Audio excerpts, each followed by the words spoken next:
Voyons maintenant le réglage du prisme. Le prisme lui aussi ne se place pas n'importe comment sur le plateau. Nous devons assurer la perpendicularité de l'axe optique de la lunette et du collimateur sur les trois faces. En fait, ici, une des faces a été masquée par un autocollant, donc nous ne travaillons que sur deux faces. Ce prisme donc équilatéral va être placé sur le plateau de sorte que les trois côtés soient eux-mêmes perpendiculaires aux trois côtés formés par le triangle équilatéral formé par les trois vis.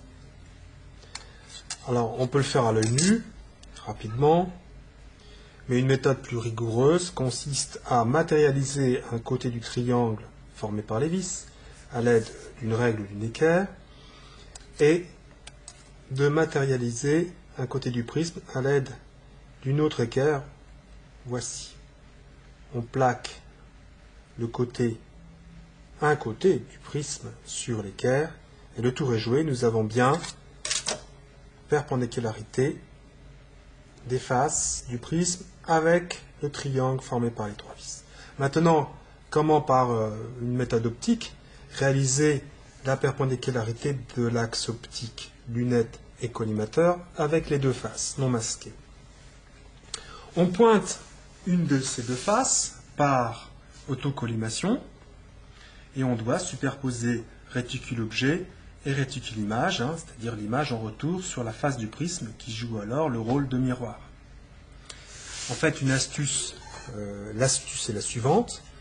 Puisqu'on souhaite régler cette face que l'on est en train de pointer, il ne faut pas dérégler l'autre face non masquée. Eh bien, on va toucher à la vis qui est dans son prolongement. Il ne faut en aucun cas toucher la vis placée sous la lunette. Donc, résumons-nous, je vise la face par autocollimation, je tourne la vis qui est dans le prolongement de la face restante non masquée. Lorsque ce travail est effectué, je passe sur l'autre face non masquée, je la vise par autocollimation, et de même, je ne dois pas cette fois-ci dérégler cette face, je vais toucher à la vis qui est dans le prolongement de la face que je ne dois pas dérégler. Donc je pointe, autocollimation, je touche cette vis dans le prolongement de la face à ne pas dérégler.